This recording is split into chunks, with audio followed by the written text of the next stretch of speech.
All right, everybody, welcome to In Progress, our weekend roundtable discussion of the stories and issues and ideas that are important to progressive folks here in the Lone Star State. I am Chris Mosier, podcasting director here at Progress, Texas. We are a statewide nonprofit rapid response media organization promoting progressive messages and actions. And this week I'm joined by Executive Director Kathleen Thompson. Hey, folks. I'm also joined by Advocacy and Development Coordinator Tatum Owens. Hey there, howdy.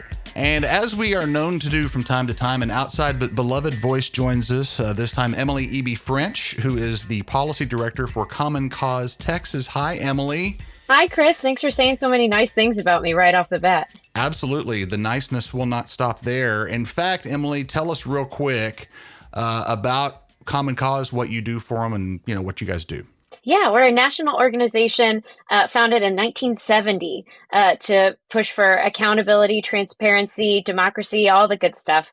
Our Texas shop has 4 people in it, and we've got offices all over the state and, fighting back against the anti-voter stuff across the nation. Those are all nice things as well, for sure. We're recording this on Friday, December 5th at 10:05 a.m. And as we know, and as we have had very dramatically demonstrated for us this week in particular, political news moves very fast in Texas. So things may have changed by the time you hear this. Welcome, especially if you're hearing us on KPFT radio in Great Big Old Houston, Texas. This, in fact, is our debut show on KPFT. So thanks to them for welcoming us to their lineup. Confetti, champagne. Yeah, champagne, confetti, all those things. So starting off, huge news today, and interesting that the news is as huge as it is and is also as unsurprising as it is. Coming from the Texas Tribune here, Texas can use its new GOP-friendly congressional map while a legal challenge plays out. The U.S. Supreme Court has ruled temporarily, pausing a lower court ruling that had blocked the map from going into effect. With the December 8 candidate filing deadline coming up, the High Court's decision likely means that the new map will be used after all, for the 2026 midterm elections. Again, this is not a shocker to anybody. In fact, I think most people who are engaged in political stuff in Texas have already kind of been operating under the assumption that this was going to happen.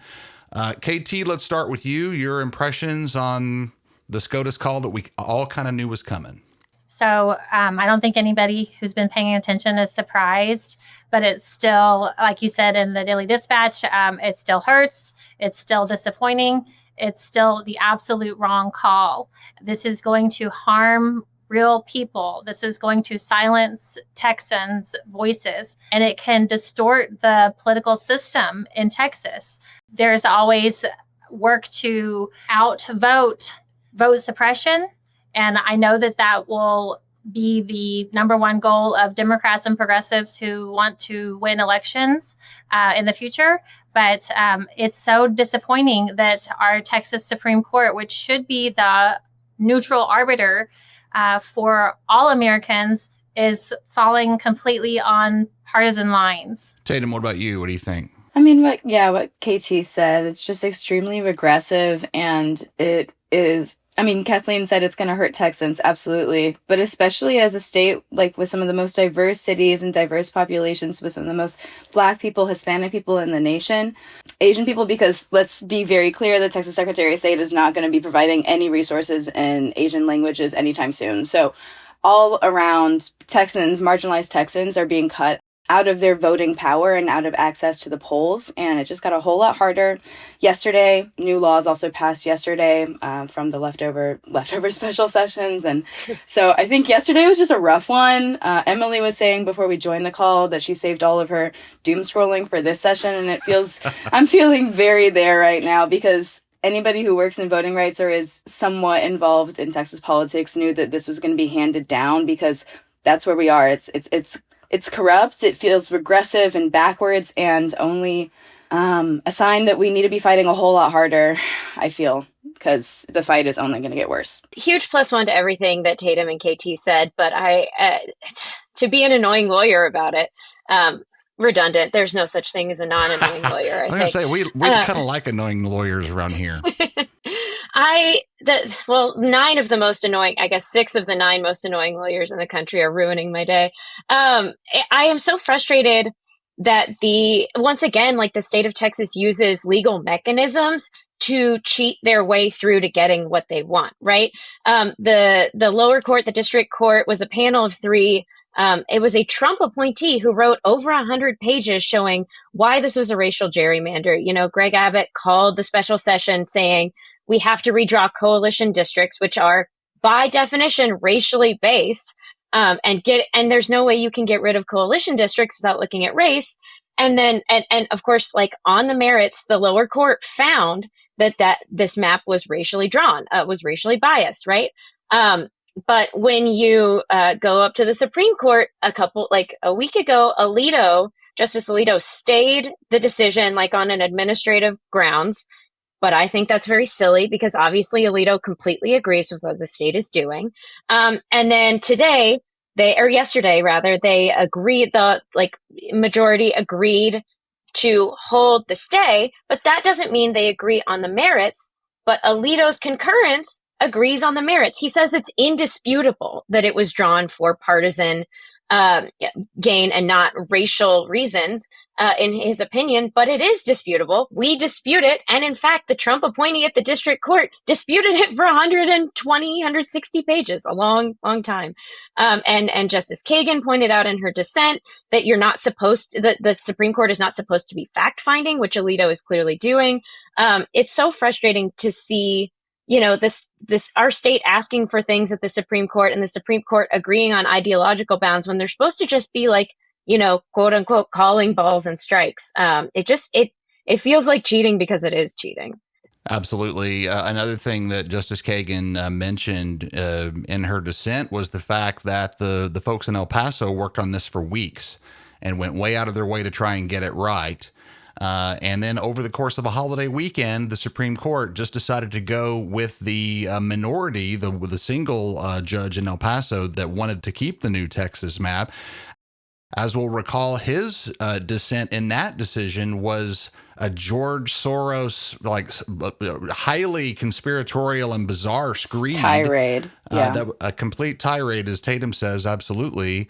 People that we've talked to about all this have said that there was a chance that the fact that dissent from the Reagan-appointed judge would be some kind of a potential impetus for the Supreme Court to look at this more closely and not just go completely partisan.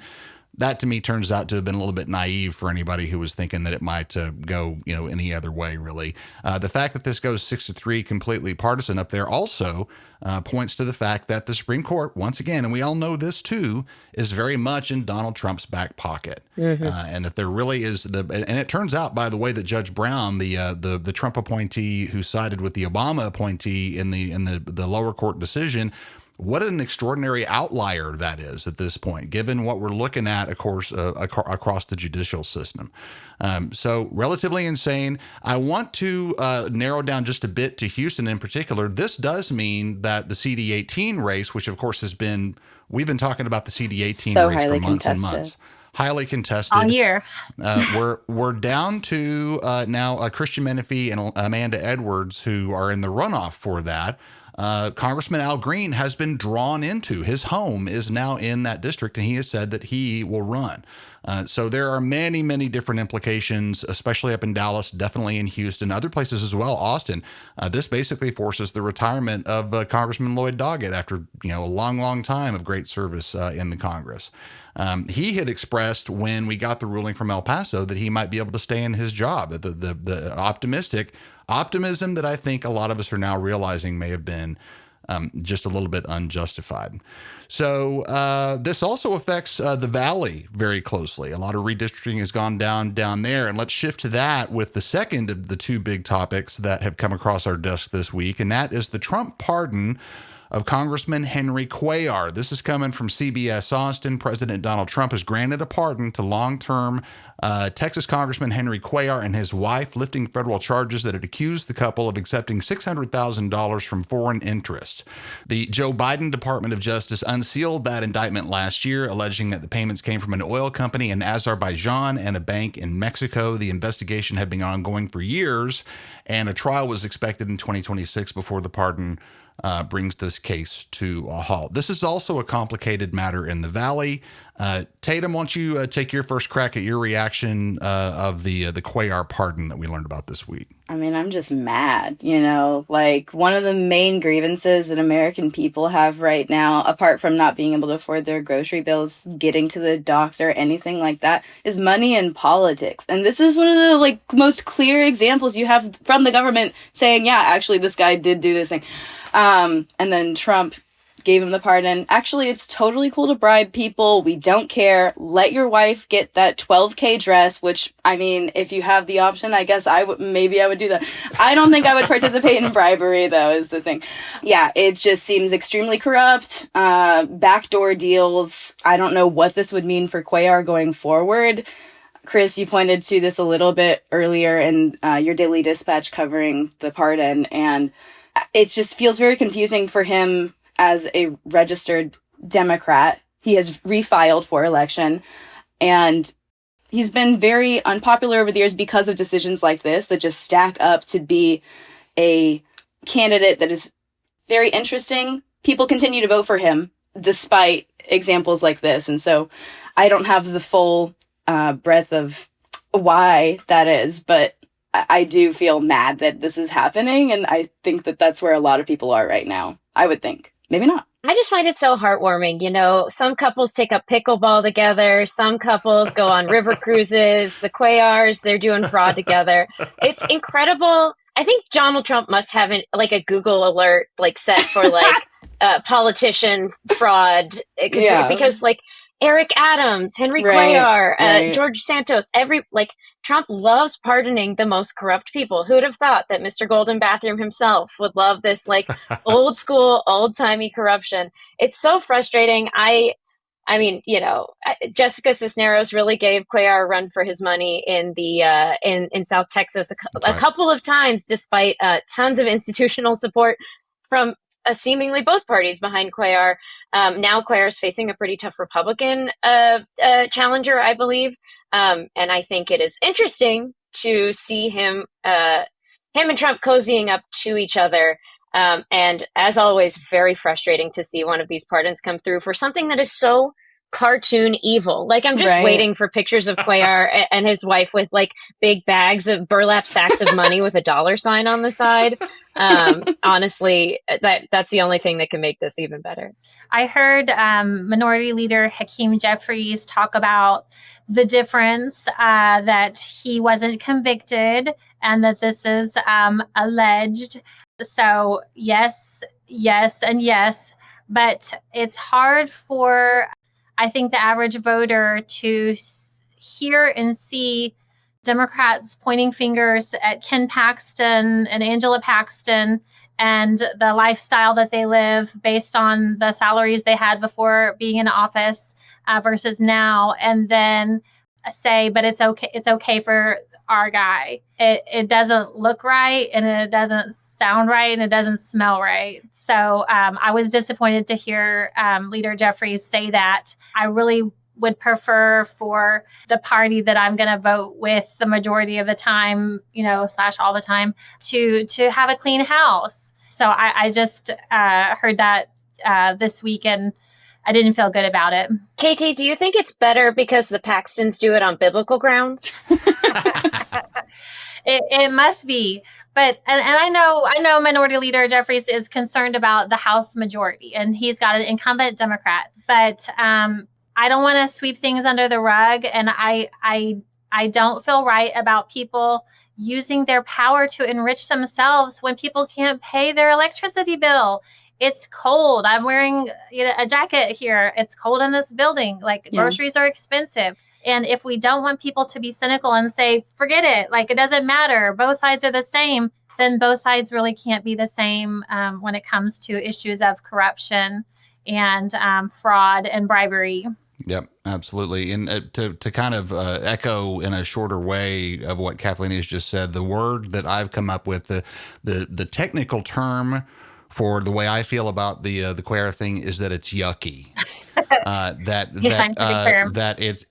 it's just simply kind of gross for to me, Henry Cuellar is now the recipient of a Trump pardon. And to go back from to what Kathleen was saying about Minority Leader Jeffries in D.C., we do have a machination for finding out whether or not someone is guilty of a crime, and it's called a trial.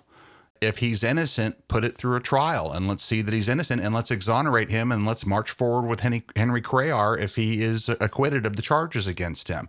For Hakeem Jeffries to be celebrating the fact that a pardon has gotten Henry Cuellar off the hook is also yucky. That's also not something that I'm really square with at all.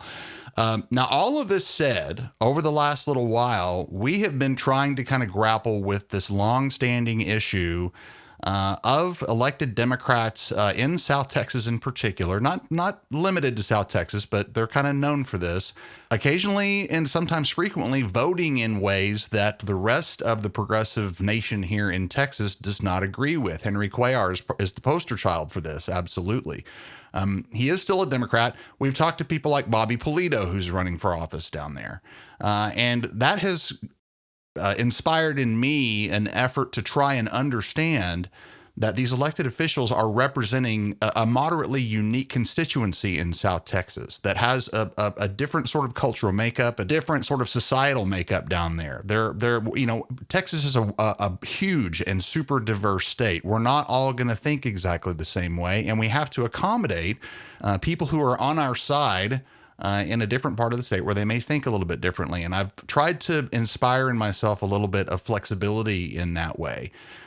However, for me, this Trump pardon comes down and I'm like, wow, I can't get behind a guy who has been let off the hook for, $500,000 in corruption, international corruption, just because Trump says it's okay. By the way, the Republican who is challenging Henry Cuellar is himself a former Democrat who has switched over to the Republican Party, which begs the question also, why doesn't Cuellar just become a Republican? Yeah. At this point, he's got a badge of honor, to some people with this Trump pardon. He's got the perfect credentials to become a Republican at this point. So I don't understand why he just doesn't go ahead and do it. So kind of backtracking a bit to the Scotus call that we were talking about before, absolutely a major factor in whatever Dallas Congresswoman Jasmine Crockett will be announcing coming up on Monday, notably about an hour and a half before the filing deadline arrives. Right. We are massive fans of Congresswoman Crockett. We, in fact, some of the content that we've done from her lately has exploded in popularity. Both in terms of people loving on it and also in terms of other people hating on it. And so that kind of speaks to what we're going to talk about here. Emily, I want to go to you first on this. Your reactions to what looks like very likely a run for Senate for Congresswoman Crockett. We won't know as this runs over the course of the weekend. We won't know until Monday in her announcement. What are your thoughts on what this could mean for Texas? The more progressive Texans who want to run, I think the better, right? Like we've already got Alred and Talarico in the race, and there might be folks I don't know about, but at least those two. It's great to see, in addition to Alred and Talarico, another progressive candidate enter the field. I think not only does it give us a better shot at a progressive person in the Senate representing Texas progressives, of which there are many, it feels hopeful when you go to the primary and you're able to look at a list of good folks and vote for somebody you actually believe in. And I think that helps some of the jaded stuff in Texas right now. I can't wait to hear what she has to say. Progress Texas was invited to come and cover the event. Unfortunately, it's 1 hour before our big holiday party in Austin. So we won't be there in person, but I'm really excited to see what she has next.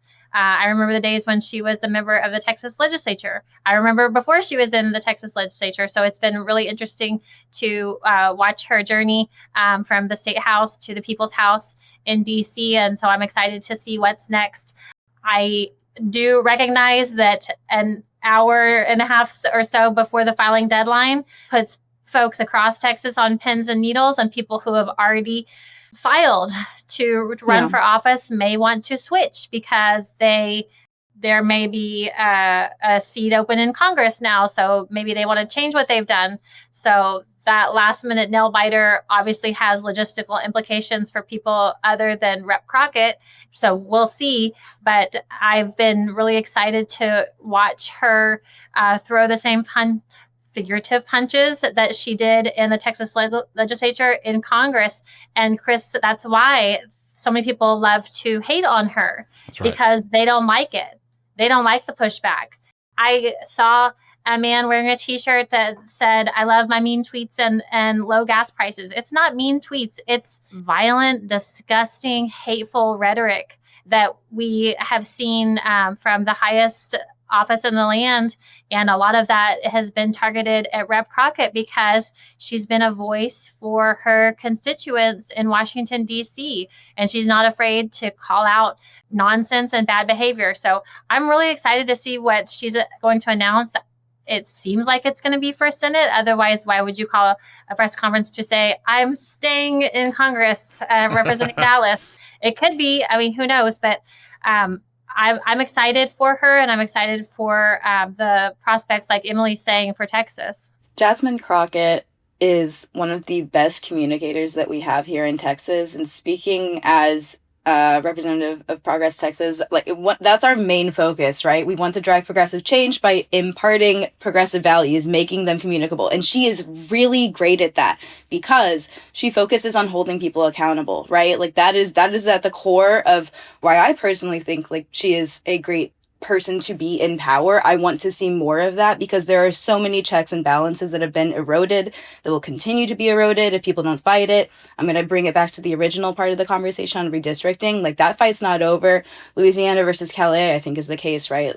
Trying to overturn Section 2 of the National Voting Rights Act. So there's lots more to be talking about there, but now bringing it back to Jasmine Crockett, right? One of the most best examples, I would say, of her holding people accountable was Marjorie Taylor Greene, right? That was kind of infighting in a very personal way, but it got her on the national board.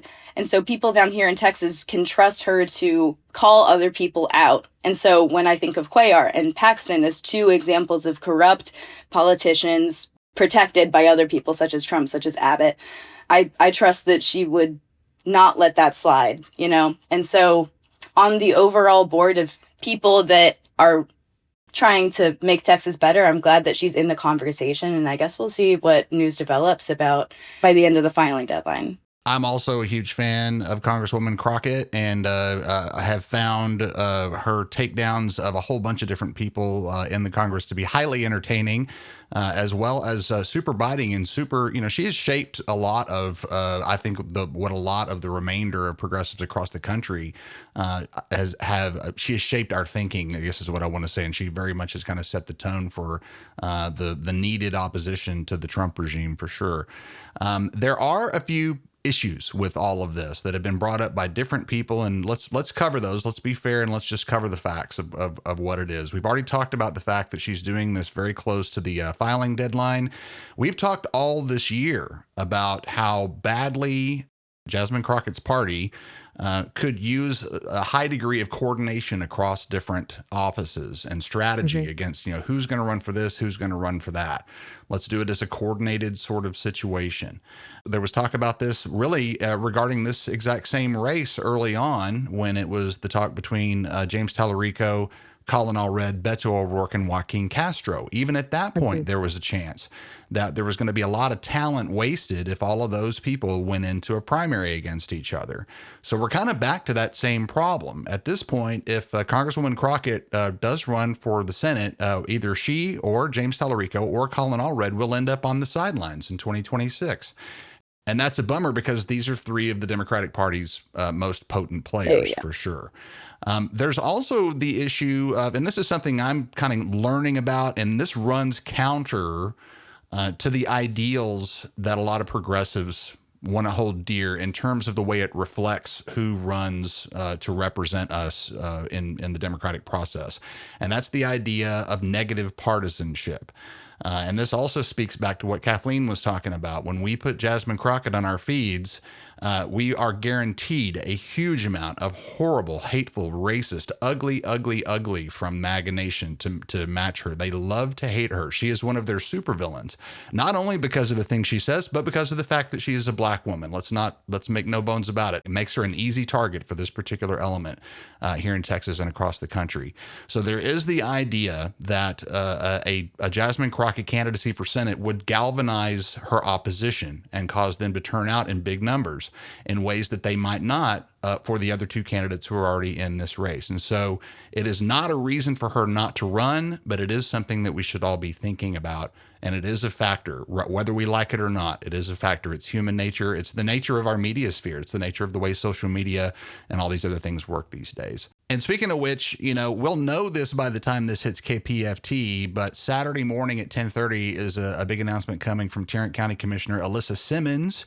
She has a big announcement of her plans for 2026, and we definitely look forward to telling you more about that as that comes around.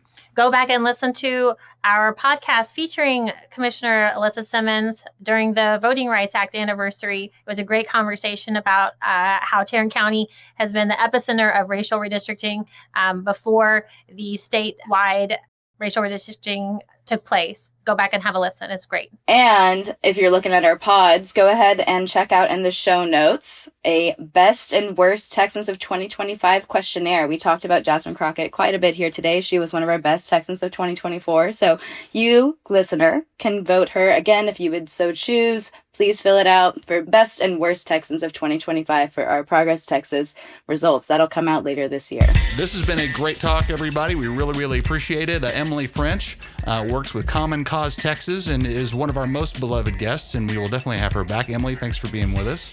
Thank y'all so much. Progress Texas is a statewide nonprofit rapid response media organization promoting progressive messages and actions. While campaigns come and go, we're the permanent home for progressive media and action in the Lone Star State. We host a robust and growing podcasting network that now ranks in the top 2.5% for listenership globally.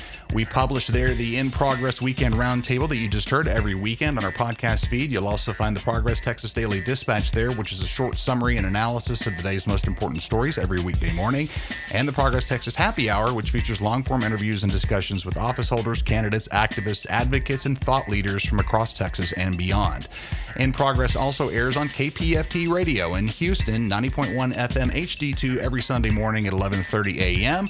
Learn more at kpft.org and learn more about our work at progresstexas.org and find us on all the major social media platforms, including Facebook, YouTube, Instagram, Twitter, Reddit, TikTok, Blue Sky, and Unified. And be sure and get your tickets right now for our two holiday parties, which are coming up over the next couple of weeks. The first is Monday, December 8th in Austin. The second is the following Monday, December 15th in Dallas, for the first time, both featuring live podcast recordings with a bunch of our most influential movers and shakers. In Austin, our pod panel features State Senator and Congressional candidate Sarah Eckhart, State Senator Roland Gutierrez, and Austin City Council member Zoe Kadri. And the following Monday in Dallas, we've got State Rep and Gubernatorial candidate Gina Hinojosa, candidate for Attorney General Joe Jaworski, Tarrant County State Senate candidate Taylor Ramette, and Texas House Minority Leader Gene Wu for our live podcast. All of this being made possible by Shaping the Future supporter Charles Zeller, Fired Up supporter John Adair, Be the Change supporters Alex Andrade, Scott Elphinstone, Howard Cleon, the Honorable Dick Levine, and the Honorable James Tallarico. Persistent supporters the Honorable Yasmin Simon, Jason Smith, and Sarah Pareda, Unified, and Jerry Yoss. Good Trouble supporters Allison Grinter Allen, Bright Blue Inc., Alex Clark and Kate Rumsey, hosts of the Mission Texas podcast, Valerie DeBill, the Honorable Vicki Goodwin, Freda Held, Joe Jaworski, the Honorable Ron Nierenberg, the Honorable Bill Peterson III, and Mark Yagin. And Raise More Hell supporters Val, Louis A. Bedford IV, the Honorable John Busey III, Stuart Campbell, Hannah Cutshaw, Bill Holston, the Honorable Donna Howard, Will Judy, Angela and Gary Kutak, Jenny Laughlin, Carol Orr, Jennifer Owen, Mark Ferris, Gary Potts, the Honorable Zoe Kadri, Save Texas, Beth Stromberg, the Honorable Adam Swartz, and the Texas Progressive Caucus.